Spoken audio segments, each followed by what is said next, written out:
Okay dear student, আমরা আজকে matrix নির্ণয় চ্যাপ্টারের মোট 5টা টাইপ করব। আশা করি এই যে ম্যাট্রিক্স চ্যাপ্টারটা আছে এই 5টা টাইপ যদি তোমরা বুঝো, তো তোমরা যদি যারা এক্সামের আগে এই 5টা টাইপ যদি দেখে চলে যাও, ইনশাল্লাহ এই 5টা টাইপের বাইরে ম্যাট্রিক্স থেকে কোনো কোশ্চেন হবে না। তোমরা আশা করি এই ক্লাসটা আমাদের সাথেই থাকবা, খুব সুন্দরভাবে বুঝতে পারবা এবং উপভোগ করতে পারবা। এবং ম্যাট্রিক্সের বেসিক ক্লাস সেটা আমরা আমাদের পরবর্তী ভিডিওতে দিব। আজকে আসলে আমরা একটু অনুশীলনের ম্যাথগুলো করব, বেসিক ক্লাসগুলো আমাদের নেক্সট ভিডিওতে আপলোড করা হবে। ওকে, আচ্ছা, তাহলে আজকে আমরা প্রথমে যেটা করব সেটা হচ্ছে ম্যাট্রিক্সের যোগ ও ম্যাট্রিক্সের বিয়োগ। ম্যাট্রিক্সের যোগ বিয়োগের কিছু একটা শর্ত আছে, যেটা তোমাদের কুমিল্লা বোর্ড আসছিল 2023-এ, যে ম্যাট্রিক্সের যোগ বিয়োগের শর্ত কি। তো দেখো আমি একটু তোমাদেরকে বলে দিই, ম্যাট্রিক্সের যোগ বিয়োগের শর্ত হচ্ছে দুইটা ম্যাট্রিক্সের সারি আর কলাম সমান হতে হবে, তাহলেই ম্যাট্রিক্সের যোগ অথবা বিয়োগ করা যাবে। তোমরা একটা জিনিস লক্ষ্য করো, আমাদের যে এ ম্যাট্রিক্সটা আছে, এই ম্যাট্রিক্সে কয়টা সারি কয়টা কলাম আছে একটু যদি লক্ষ্য করো তাহলে দেখবা যে দুইটা সারি আছে তিনটা কলাম আছে। একইভাবে বি ম্যাট্রিক্সে কয়টা সারি আছে, দুইটা সারি আছে তিনটা কলাম আছে, ঠিক আছে। তো একটা জিনিস অবশ্যই মাথায় রাখবা, দুইটা ম্যাট্রিক্সের তখনই যোগ বিয়োগ করা যায় যখন দুইটা ম্যাট্রিক্সের সারি আর কলাম সমান হয়। দুটা ম্যাট্রিক্সের সারি আর কলাম যদি সমান হয় তখনই যোগ বিয়োগ করা যাবে, আদারওয়াইজ করা যাবে না। দেখো এখানে 2/3 আছে, দুইটা সারি তিনটা কলাম, এখানেও কয়টা সারি কয়টা কলাম আছে, দুইটা সারি তিনটা কলাম, তাই যোগ বিয়োগ করা যাবে। ওকে, এটা যদি 2/2 হতো তাহলে যোগ বিয়োগ করা যেত না। তাহলে আমার স্টুডেন্টরা একটু দেখো, আমরা হচ্ছে যোগটা একটু করে দেখাই। এখানে দেখো বলেছে a = একটা ম্যাট্রিক্স দেওয়া আছে, b = আরেকটা ম্যাট্রিক্স দেওয়া আছে। প্রশ্ন বলেছে 3a + 4b নির্ণয় করো। তো আমরা এটা করব কি করে একটু ভালো করে বুঝো। প্রথমে কি আছে, a এর সাথে কত গুণ করতে বলেছে 3, আর b ম্যাট্রিক্সের সাথে কত গুণ করতে বলেছে 4। তাহলে আমরা একটু করি, একটু সবাই বোর্ডের দিকে লক্ষ্য করো। 3a + 4b আমরা একটু একবারে করার চেষ্টা করি। তো আমরা 3-এর ঘরের নামটা কিন্তু সবাই জানি, 3-এর ঘরের নামটা আমরা সবাই কিন্তু জানি। তো একটা জিনিস লক্ষ্য করো, 3a, তাহলে a ম্যাট্রিক্সের সাথে আমরা কত গুণ করব, 3 গুণ করব। তাহলে একটু 3 গুণ করো, 3 × 2 = 6, 3 × 5 = 15, আর 3 × 1 = 3। আচ্ছা, তারপর 3 × 3 = কত হবে 9, 3 × 0 = 0, 3 × 4 = 12। আচ্ছা, আমরা প্রথমে 3a এর মান বের করলাম, আমরা প্রথমে 3a, এবার কি বের করব প্লাস 4b। আচ্ছা, 4b মানে কি, বি ম্যাট্রিক্সকে কত দ্বারা গুণ করতে হবে 4 দ্বারা। বি ম্যাট্রিক্সকে কত দ্বারা গুণ করব 4 দ্বারা। ওকে, তাহলে একটু 4 দ্বারা গুণ করে দেখি। 4 × 1 = 4, 4 × 2 = 8, 3 × 4 = 12, 4 × 2 = 8, 3 × 4 = 12। তারপরে কত আসছে 4 0 0, 4 × 1 = 4, 4 × 5 = 20। আচ্ছা একটু দেখো, 3 × 4 = 12 - 12। আচ্ছা, এবার আমরা যে কাজটা করব সেটা হচ্ছে, দেখো আমরা নর্মাল যেভাবে যোগ বিয়োগ করি, এটা একটা ছোট বাচ্চাও পারবে, ক্লাস 3 4 5 এর বাচ্চাও পারবে, খুবই ইজি জিনিস। দেখো এখানে কত আছে 6, এখানে কত আছে 4। আমরা একটু কালিটা চেঞ্জ করে নিই। দেখো আমরা যদি একটু সবুজ কালি নিই, দেখো এখানে 6 আর এখানে কত আছে 4, তাহলে আমরা 6 আর 4 যদি যোগ করি তাহলে কত পাবো, এখানে 10। এখানে কত আছে -15, এখানে আছে -8, তাহলে 15 আর 8 যোগ করলে কত হবে -23। 3 আর -12 যদি যোগ করো, 3 আর -12 যোগ করলে কত হবে -9। আচ্ছা, তারপরে দেখো এখানে 9 আর 0 যদি যোগ করো, 9 আর 0 যোগ করলে কত হবে 9। 0 আর -4 যদি যোগ করো তাহলে কত পাবা -4, আর এখানে আছে -12 আর 20, -12 আর 20 যদি যোগ করো তাহলে কত হবে 8। This is the answer. তাহলে আমরা একটু আরেকবার রিপিট করে দিই যে কি কাজটা করলাম। আমাদের এ ম্যাট্রিক্স দেওয়া আছে আর একটা কি ম্যাট্রিক্স দেওয়া আছে, বি ম্যাট্রিক্স। আমাদের প্রশ্ন বলেছে 3a + 4b নির্ণয় করো। তো খুব ইজি একটা কনসেপ্ট, আমি একটু বলি। তোমরা লিখবা যে প্রদত্ত রাশি যেটা, যে 3a + 4b, তো এ ম্যাট্রিক্সের প্রত্যেকটা উপাদানের সাথে কত গুণ করবা 3। এই ম্যাট্রিক্সের প্রত্যেকটা উপাদানের সাথে আমরা 3 গুণ করেছি, 3 × 2 = 6, 3 × 5 = 15, 3 × 1 = 3, 3 × 3 = 9, 3 0 0, 3 × 4 = 12। এই ম্যাট্রিক্সকে আমরা 3 দ্বারা গুণ করছি, আর বি ম্যাট্রিক্সকে কত দ্বারা গুণ করছি 4 দ্বারা। 4 × 1 = 4, 4 × 2 = 8, 3 × 4 = 12, 4 0 0, 4 × 1 = 4, 4 × 5 = 20।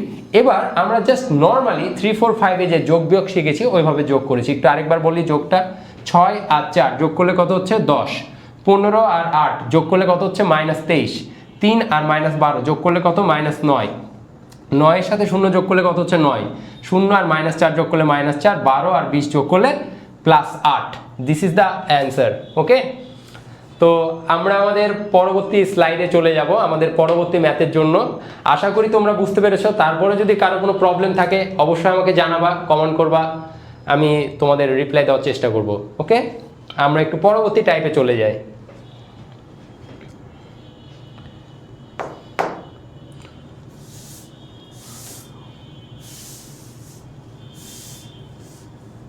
আচ্ছা, আমরা এখন যেটা করব সেটা হচ্ছে ম্যাট্রিক্সের গুণন। ম্যাট্রিক্সের যোগটা করলাম, বিয়োগটাও সেম প্রসেসে করতে হয়, বাট আমরা এখন যেটা করব সেটা হচ্ছে কি ম্যাট্রিক্সের গুণন। তো ম্যাট্রিক্সের গুণনটা কি একটু দেখো। এখানে প্রথমে বলেছে যে এ একটা ম্যাট্রিক্স দেওয়া আছে, বি একটা ম্যাট্রিক্স দেওয়া আছে, তবে দেখাও যে A B equal to B equal to কত I3। ওকে, যেখানে I3 এর মান দেওয়া আছে 1 0 0 0 1 0 0 0 1। আচ্ছা, তোমরা একটা জিনিস লক্ষ্য করো, আমাদের যেমন যোগ বিয়োগের শর্ত কি ছিল, দুইটা ম্যাট্রিক্সের সারি আর কলাম কি হতে হবে, সমান হতে হবে। ঠিক তেমনি ম্যাট্রিক্সের গুণেরও একটা শর্ত আছে। এই শর্তটা আমি একটু তোমাদেরকে বলে দিই।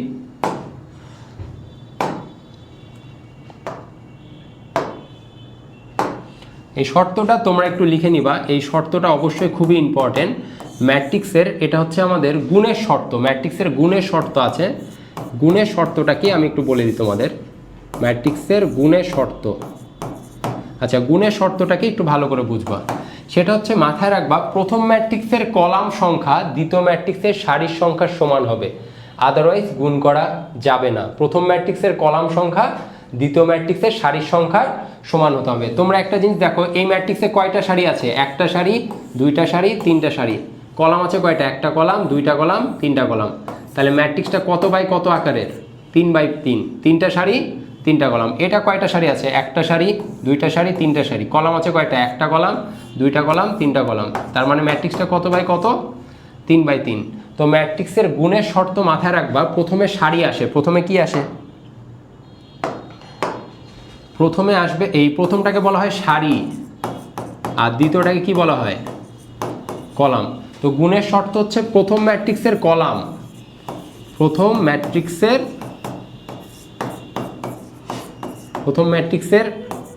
কলাম দ্বিতীয় ম্যাট্রিক্সের সারির সমান হবে। দ্বিতীয় ম্যাট্রিক্সের সারির সমান হবে, সারির সমান হবে, সারির সমান হবে। ঠিক আছে, প্রথম ম্যাট্রিক্সের কলাম দ্বিতীয় ম্যাট্রিক্সের কিসের সমান হতে হবে? সারির সমান হতে হবে, তাহলে গুণ করা যাবে, আদারওয়াইজ গুণ করা যাবে না। তাহলে আমরা একটু গুণটা করে দেখি, তারপরে আমরা বাকি কাজগুলো করছি। আমরা একটু গুণটা করি। আচ্ছা, আমরা এটা একটু করে দেখি, তারপর হচ্ছে বলে দিই প্রশ্নটা একটু দেখো সবাই। এখানে বের করতে বলেছে এ বি গুণ করতে বলেছে, আর বি এ গুণ করতে বলেছে। এখানে হচ্ছে I3। ঠিক আছে, তো আমরা একটু করি। এর সাথে বি ম্যাট্রিক্স গুণ করব। তো এই ম্যাট্রিক্সটা প্রথমে লিখি, দেখো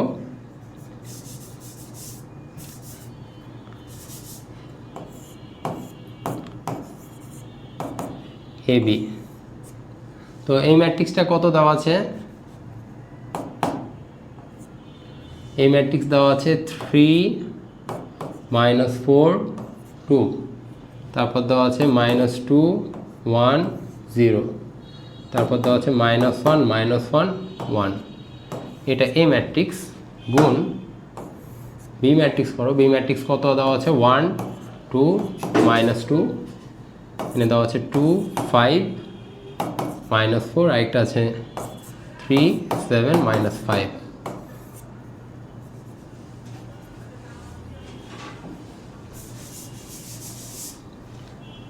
আচ্ছা, -2 -2 -4 -5। আচ্ছা, তোমাদের একটু আমি বলে দিই, একটু কাইন্ডলি একটু কষ্ট করে দেখবা সবাই। ম্যাট্রিক্সের গুণের একটা রুলস আছে, এই রুলসটা সবাই ফলো করবা। সেটা হচ্ছে প্রথম ম্যাট্রিক্সের সারি দিয়ে দ্বিতীয় ম্যাট্রিক্সের কলামকে গুণ করতে হয়। প্রথম ম্যাট্রিক্সের সারি দিয়ে দ্বিতীয় ম্যাট্রিক্সের কাকে গুণ করতে হয়? কলামকে। আচ্ছা, এটা হচ্ছে প্রথম ম্যাট্রিক্সের কি? সারি, আর এটা হচ্ছে দ্বিতীয় ম্যাট্রিক্সের কি? কলাম। আমাদের গুণের সিস্টেম হচ্ছে সারি দিয়ে কাকে গুণ করব?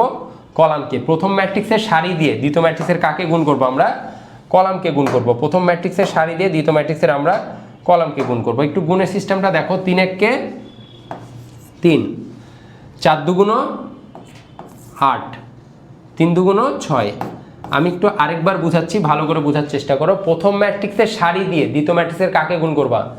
কলামকে গুণ করবা। দ্বিতীয় ম্যাট্রিক্সের কাকে গুণ করবা? কলামকে। একটু লক্ষ্য করো, 3 এককে 3, 4 দুগুণ 8, 3 দুগুণ 6। ফার্স্ট সারি দিয়ে ফার্স্ট কলামকে গুণ করব। এবার যে কাজটা করব একটু ভালো করে বুঝো। প্রথম ম্যাট্রিক্সের প্রথম সারি দিয়ে আমাদের প্রথম কলামকে গুণ করলাম, এবার দ্বিতীয় কলামকে গুণ করা। এবার গুণটা হবে আমাদের কার সাথে? দ্বিতীয় কলামের সাথে। 3 দুগুণ কত? 6, 4 5 20, 7 দুগুণ 14। মানে গুণের সিস্টেমটা একটু তোমাদেরকে বলে দিই। সারিতে কাকে গুণ করব? কলামকে। সারিতে কাকে গুণ করব? কলাম। প্রথমটার সাথে প্রথমটা, দ্বিতীয়টার সাথে দ্বিতীয়টা, তৃতীয়টার সাথে তৃতীয়টা, জাস্ট এই ফর্মুলা। আরেকবার বলছি, সারিতে আমরা কাকে গুণ করব? কলামকে। প্রথম সারিতে প্রথম কলাম, প্রথম সারিতে দ্বিতীয় কলাম, তৃতীয় কলাম, এইভাবে গুণটা হবে, ঠিক আছে? আচ্ছা, এবার লাস্ট আমাদের আরেকটা টপিক বাকি আছে, হচ্ছে লাস্ট কলামটাকে আমরা গুণ করব প্রথম সারি দিয়ে। তাহলে একটু লক্ষ্য করো, এখানে 3 দিয়ে যদি 2কে গুণ করি তাহলে কত হচ্ছে? 3 দুগুণ 6, 4 4 কত হচ্ছে? 16, আর 5 দুগুণ কত হচ্ছে? 10। আচ্ছা, আমাদের প্রথম সারির কাজ শেষ। এবার আমরা কোন সারিতে গুণ করব? দ্বিতীয় সারিতে গুণ করব। এই যে দ্বিতীয় সারি কত আছে? -2 1 0 আছে না? আচ্ছা, এই সারিতে আমি দ্বিতীয় কলামটাকে গুণ করব। দ্বিতীয় কলামকে গুণ করলে কত হবে একটু দেখো সবাই। -2 এর সাথে 2 যদি গুণ করি, -2 দুগুণ কত? 4। একের সাথে না, -2 এককে 2, আমাদের এখানে একটু কনসেপ্টটা ভুল গেছে, আমি একটু ঠিক করে দিই। দেখো সবাই, -2 এর সাথে 1কে গুণ করো, -2 এককে 2। তারপর এখানেও কত হবে? 2 এককে 2, 3 0 0। আমরা প্রথমে দ্বিতীয় সারি দিয়ে ফার্স্ট কলামকে গুণ করব। দ্বিতীয় সারি দিয়ে ফার্স্ট কলাম, 2 এককে 2। তারপর এখানেও 2 এককে কত? 2, আর 3 0 0। এবার দ্বিতীয় সারি দিয়ে দ্বিতীয় কলামকে গুণ করো। দ্বিতীয় সারি দিয়ে দ্বিতীয় কলাম, তাহলে কত হচ্ছে? 2 দুগুণ 4, 5 এককে 5, 7 0 0। এবার দ্বিতীয় সারি দিয়ে তৃতীয় কলামকে গুণ করো। দ্বিতীয় সারি দিয়ে তৃতীয় কলামকে যদি গুণ করো তাহলে কত হচ্ছে? 2 দুগুণ 4, 4 এককে 4, 5 0 0। আমাদের সর্বশেষ যেটা করব সেটা হচ্ছে আমরা লাস্ট সারিটা দিয়ে কাজ করব, তাহলে আমাদের গুণ কমপ্লিট হয়ে যাবে। সেটা হচ্ছে এই যে 3 নম্বর সারি যেটা আছে, -1 -1 1, এই সারিতে আমি একবার প্রথম কলামকে গুণ করব, একবার দ্বিতীয় কলাম, আর একবার তৃতীয় কলাম। তো লাস্ট গুণটা আমরা একটু দেখি। -1 এর সাথে যদি 1 গুণ করো তাহলে কত হবে? -1 এর সাথে 1 যদি গুণ করো, 1 এককে 1। এই -1 এর সাথে যদি 2 গুণ করো, 2 এককে 2। 3 এর সাথে যদি 1 গুণ করো, 3 এককে 3। এবার -1 দিয়ে 2কে গুণ করো, 2 এককে 2, 5 একে 5, 7 এককে 7। ওকে, তারপর এটা দ্বারা লাস্ট কলামকে গুণ করো, 2 এককে 2, -2 আর -1 গুণ করলে কি হবে? মাইনাসে মাইনাসে +2, -4 আর -1, মাইনাসে মাইনাসে +1। আর এখানে 5 আছে, -5 আর 1 যদি গুণ করো, 5 এককে 5। আমি গুণের সিস্টেমটা আরেকবার বলে দিচ্ছি। আমাদের সিস্টেম হচ্ছে প্রথম সারি দিয়ে প্রথম কলাম, প্রথম সারি দিয়ে দ্বিতীয় কলাম, প্রথম সারি দিয়ে তৃতীয় কলাম। এই গুণটা করার পর একটা জিনিস তোমরা দেখো, আমাদের যোগফলটা বা অ্যান্সারটা কত আসছে একটু সবাই বোঝার চেষ্টা করো। আমাদের অ্যান্সারটা কত আসছে একটু সবাই দেখো। ফাইনালি দেখো, এখানে 6 আর 3 9, 9 থেকে 8 বাদ দিলে কত হচ্ছে আমাদের? 1। আচ্ছা, এখানে 14 আর 6 যোগ করলে কত হচ্ছে? 20, 20 - 20 করলে কত হচ্ছে? 0। আচ্ছা, 16, 10 আর 6 যোগ করলে -16 + 16 কাটাকাটি করে কত হবে? 0। আচ্ছা, এখানে -2 + 2 কত হচ্ছে? 0। এটা যোগ করলে 4 থেকে 5 বাদ কত হচ্ছে? 1। এটা 4 - 4 - 0 মানে কত হচ্ছে? 0। এটা যদি যোগ করো, -3 + 3 কত হচ্ছে? 0। 7 - 7 মানে কত হচ্ছে? 0। আর 4 আর 2 6, 6 থেকে 5 বাদ দিলে কত হচ্ছে? 1। আচ্ছা, আমাদের বন্ধুরা, শিক্ষার্থী বন্ধুরা একটু দেখো, এটা কিন্তু একটা একক ম্যাট্রিক্স। তোমরা হয়তো অনেকেই জানো যে একক ম্যাট্রিক্স কাকে বলে, বা যারা জানো না তাদের উদ্দেশ্যে আমি একটু বলি যে একক ম্যাট্রিক্সের সংজ্ঞাটা আমি একটু ভালো মতো বোঝাচ্ছি, একটু ভালো মতো বুঝবা যে একক ম্যাট্রিক্স জিনিসটা কি। আচ্ছা, I3 একটা একক ম্যাট্রিক্স। 1 0 0 0 1 0 0 0 1। যেই ম্যাট্রিক্সের প্রধান কর্ণের ভুক্তিগুলো 1 একক তাকে বলা হয় একক ম্যাট্রিক্স। যেই ম্যাট্রিক্সের প্রধান কর্ণের ভুক্তিগুলো কত একক বলো তো? 1 একক, তাকে কি ম্যাট্রিক্স বলা হয়? একক ম্যাট্রিক্স। দেখো প্রধান কর্ণের ভুক্তিগুলো কত একক হয়েছে? 1 একক। আর বাকি ভুক্তিগুলো কি হবে? 0। বাকি ভুক্তিগুলো বা বাকি উপাদানগুলো কি হবে? 0। আর এখানে I3 কেন? I3 মানে এটা কত বাই কত আকারের ম্যাট্রিক্স? 3/3। I3 দ্বারা বোঝাচ্ছে আইডেন্টিটি ম্যাট্রিক্স। এই একক ম্যাট্রিক্সের আরেকটা নাম হচ্ছে আইডেন্টিটি ম্যাট্রিক্স। তো তোমরা একটু বন্ধুরা দেখো আমাদের যে ম্যাট্রিক্সটা আসছে এটা একটা কি ধরনের ম্যাট্রিক্স? একক ম্যাট্রিক্স না? আমরা কি লিখতে পারি না I3? বুঝতে পেরেছো? তাহলে আমরা একটা কাজ করলাম, AB গুণ করলাম, AB গুণ করে আমরা কি পেলাম? AB গুণ করে আমরা কত পেলাম বলো তো? I3 পেলাম। আমরা AB গুণ করে কি পেলাম? I3। তো তোমাদের একটা কাজ করবা, তোমরা বিএটা বের করবা। বিএটা তোমাদের বাসার কাজ, ঠিক আছে? বিএ আমরা ক্লাসে দেখাবো না, বিএটা তোমরা বাসায় যেয়ে করবা, ঠিক আছে? এটা তোমাদের হোমওয়ার্ক থাকলো। বিএটা তোমরা অবশ্যই কোথায় করবা? বাবা মার পারমিশন নিয়ে অবশ্যই বিএটা বাসায় করে নিবা, ওকে? আমি একটু বলে দিই, যদি বিএ করো বিএর মানও কত আসবে? I3 হবে। বিএর মানও কত আসবে? I3। মানে বিএটা যদি তোমরা করো ওই আলটিমেটলি I3 পাবা এবং লাস্টের লাইন লিখতে হবে AB ইকুয়াল BA ইকুয়াল কত? I3। AB equal BA equal I3। বুঝছো? তো এটা আমাদের দ্বিতীয় স্লাইডের ক্লাস। আজকের মতো এই পর্যন্ত।